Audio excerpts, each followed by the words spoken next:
A few years ago, my screen time was 5 hours a day. People that I worked with screen times have been as high as 17 hours. But over the past couple of years, I've discovered a handful of hobbies I call dopamine hobbies that have cured mine and my clients' screen addictions, getting our screen times as low as just 2 hours a day on a consistent basis. In this time, I've also realized the cure for screen addiction isn't just having more willpower or following another productivity hack. It's really about finding more love and joy and happiness in the everyday moments in your life. My name's TJ Power. I'm a neuroscientist and I wrote a #1 Sunday Times best-selling book about dopamine. And in this video, I'm going to show you the dopamine habits you can use in your life to quit your screen addiction. But first, let me tell you about why most hobby lists are failing and how to actually stick with them without relying on discipline. Because the real reason we're not sticking to hobbies anymore isn't about our willpower.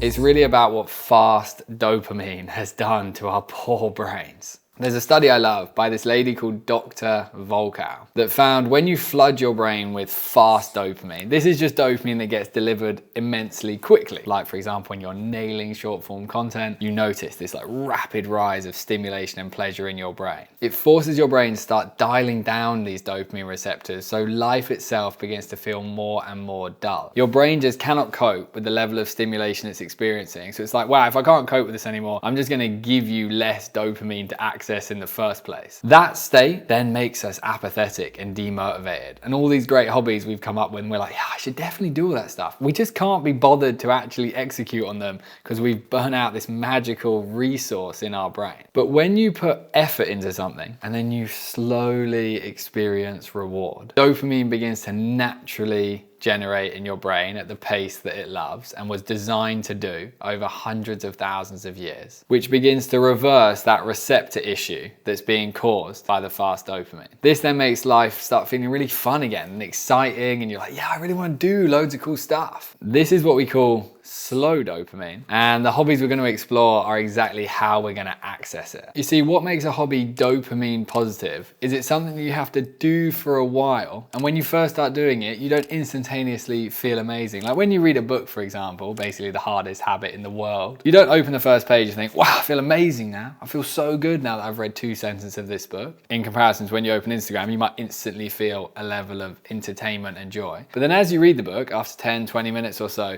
you'll notice, wow, I actually feel kind of satisfied now I'm reading. What's occurring there is this dopamine is slowly generating. This is what a dopamine positive hobby actually looks like. You start, you begin engaging in the activity, it takes a level of focus and concentration, then gradually you're left with this real deep feeling of satisfaction. In comparison to when you scroll, I doubt you've ever sat and just sort of doom scrolled your phone and then finished your doom scroll and thought, that was just such a good doom scroll. I feel so satisfied by that doom scroll. Quite the opposite happens. You feel this sense of like guilt and like, oh, such wasted time. Whereas a dopamine positive hobby leaves you with this feeling of like, oh yeah, that was good time spent. This is seen in a ridiculously cool study in the Journal of Nature Medicine, where across 16 countries and 93,000 people, they found people that are regularly engaging in hobbies have significantly better health, much higher life satisfaction, and significantly less depressive symptoms. For me personally, I've struggled a lot with these things. I've struggled like crazy with my mental health, with big waves of depressive episodes and anxiety. I've spent weeks, if not months and years of my life feeling really dissatisfied. And this journey of like reintroducing these hobbies into my life has offered the cure to a habit that I thought was almost unwinnable. Alongside this, at my research lab, we've gone deep into hobbies, and there are some big brain benefits that are going to occur as a result of engaging in these. The first is neuroplasticity. This is all about your brain learning new skills and literally forming new neural connections, which makes your brain way more adaptable and way sharper instead of living stuck in this kind of passive scrolling loop. There's an additional benefit that's going to occur there where obviously our world is changing like crazy right now with AI, and I think building an adaptable brain is crucial. By learning some new skills, and some of the ones I'm going to recommend, you're actually training that adaptable nature of your brain, which may end up serving you in a multitude of ways in your future to come. You then, with some of these hobbies, actually just end up spending more time with yourself, more time in the quiet, which activates a part of your brain called the default mode network. This is where you have self-reflection and you actually build a good relationship with yourself, there's an unbelievably cool effect that occurs when you intentionally activate your default mode network, which is called self-projection, where your brain, when it spends a lot of time just chatting away to itself, begins to strategize your future and think about how you could make your future better. Now, if you're someone like I was that somewhat hates the quiet, like I really struggled with the quiet. I remember when I was at university once and my phone had run out of charge, and I was so scared to walk 20 minutes in silence back to my home that I actually carried my laptop in my hands with my headphones plugged into it because I didn't want to listen to that voice in my head. If you're someone that does struggle with the quiet, maybe falling asleep in the quiet or just spending time kind of off your phone de-stimulating, the relationship with yourself can build and it can improve. Just like a relationship with any human, you have to really spend good one-on-one time with them to build a loving, kind relationship. And in these hobbies, you're going to get that opportunity to activate this great part of your brain and begin communicating with yourself in a more positive way in time. And then with those positive thoughts, great ideas about your future will arrive. And then finally, of course, you have your dopamine resensitization. This means your dopamine receptors begin working better again. That means your motivation for life starts coming back, your excitement for life. Dopamine is also responsible for your attention span. Right now, as you sit and watch this video, you might be thinking, oh, how do I possibly keep watching this when I could just bang through short form content? In these moments, your brain is tested. Can you sustain your attention? By resensitizing your dopamine with these hobbies, that capacity to just sustain your attention on something is going to grow and grow. So this then brings me to the first category of hobbies that are probably easiest to get started with. These are nature hobbies. These are things like going on phone-free walks, going swimming, looking for wildlife, and definitely my favorite, grounding, which is where you get your bare feet on the ground. I've actually got so into this recently where I looked deep into the research of how grounding, where your bare feet make contact with the ground, actually begins to neutralize the electronic charge in your body, which lowers inflammation. It begins to regulate your heart rate. Unsurprisingly, after 300,000 years of running around with our bare feet on the ground, there's somewhat of a connection and benefit that occurs there. And nature hobbies can become a central part of your life. For me, falling in love with nature again, as someone that spent a lot of time in a city, just losing touch with it has been transformational. I almost think of nature as the opposite of technology. Technology is like the greatest, most immense innovation humanity have created, and nature is like the most ancient, wise component of Earth. And I found the more I spend time there, the more I love it. And specifically with those phone-free and headphone-free walks, what I typically find is for the first 5, 10, 15 minutes, my brain's kind of quite loud and buzzy. Your brain's often in these things called beta brainwaves, where it's very stimulated from life. And then it begins to settle. And the more I walk, the calmer my thoughts become. And the more I begin to pay attention to the animals, the birds I can hear, the feeling of the ground on my feet if I'm doing the barefoot at the time. That aspect of nature can become a central daily hobby in your life. But then if you live in a city and you think nature's actually quite hard to access at the moment, that's okay. That's where I would say people hobbies should be a go-to. This includes things like meeting up for coffees more with your friends. We make this a massive priority in our life, like getting to know local people in the area, actually having conversation with people on the tables close to you. This is what humanity used to do. We used to be this much more socialized, open-hearted species. And obviously in the digital individualism that we now live within, we're all very isolated into our own life. If you go for a coffee, maybe you meet with a friend, maybe you go for a coffee on your own, you even say to someone, how's your day going? That experience of having coffees as a central hobby might actually just be something that takes you out of the screens. This could also include things like going to exercise classes, or very simply just making spending time with your family a bigger priority again. Because the screen addiction is so intense and the fast dopamine is burning out our dopamine resource in our brain, so many of us can't actually be bothered to do the things that would be beneficial. And something like going and seeing your family is magic, because when you see your family or someone that you really love, you generate oxytocin. Oxytocin is a great chemical. It's your connection chemical. It's what fills you with the feeling of love. And what's fascinating with people hobbies is back in the 1970s, they started doing these studies on rats. They would put a rat in a cage and give it access to morphine-laced water, effectively super fast dopamine water. And very sadly, in a few days, that rat would kill itself by consuming too much of that water that its heart would stop. If you then put rats, meaning multiple rats, into what they call rat park, where it's a cage where they all have friends, and they still have access to the morphine-laced water, they begin to progressively not even touch the water because they're experiencing social connection and fun and friendship. And that is big for the modern world, because I spent a fair bit of my life feeling lonely and a bit disconnected.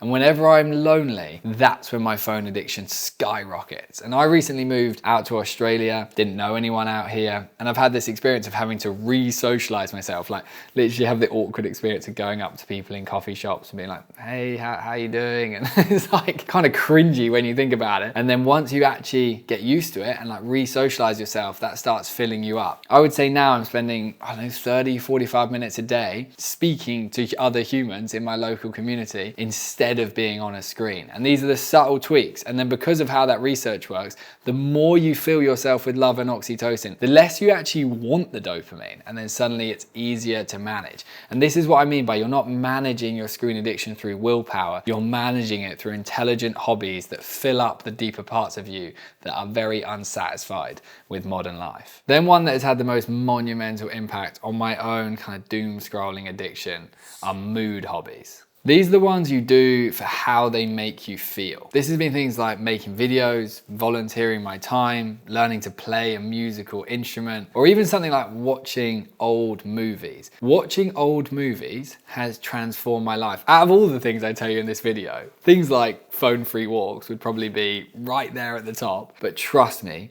if you want the easiest hack that is genuinely going to make a difference, it's going to be to start watching old movies again. Whenever I have that craving in the evening for, I just want to nail content, I go and I like check online, like what's a good old movie? I look at IMDb, try and find one. Recently I found Good Will Hunting. My partner and I sat down to watch this movie, and the huge difference with that form of screen time is it's slow dopamine. It's not fast dopamine. You sit there and you watch these unbelievably well scripted scenes and your brain slowly experiences reward. You don't finish watching an old movie and think, oh, I just like feel so like awful after that.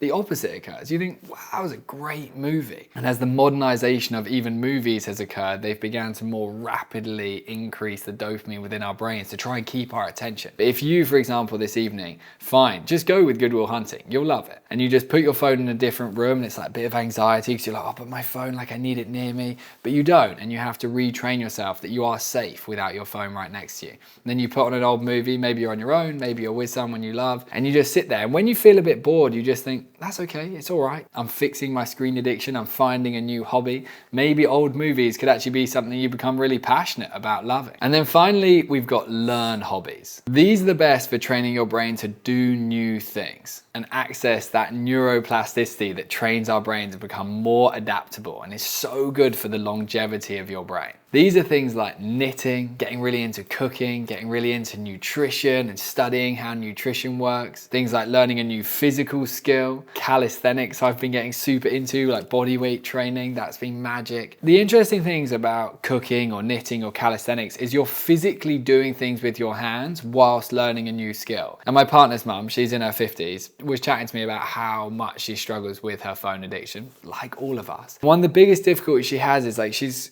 got so interconnected with it that she needs something to do with her hands. So then she started getting really into knitting. And that means her hands are now occupied. So if she wants to try and learn to de-stimulate to the point to watch a movie, if that does feel really hard, you could knit whilst watching a movie and then suddenly you're not accessing fast dopamine. Knitting is slow dopamine. It's probably the slowest dopamine. And then I just shared on my Instagram how my parents have come to stay with me in Australia at the moment. And here we've really set up our house for this dopamine hobbies type lifestyle where so we don't have a TV, we don't have Wi-Fi, and it feels almost like you're in like the 1980s when you're in this house. But then of course we have our laptops and our phones we can go on when we need to connect and work and have a life and then use all the immense benefits that technology provides. And my dad's 2 days into this dopamine detox. We were playing cards last night and he was stressing out without the dopamine. He was like, I need to watch YouTube shorts on the TV. We got out some kind of game that we could play. We could learn to do something again. And these kind of like subtle decisions of how can I pick an activity, where it's a hobby, where I engage with people or I engage my brain, then I can just reduce the total quantity daily screen time.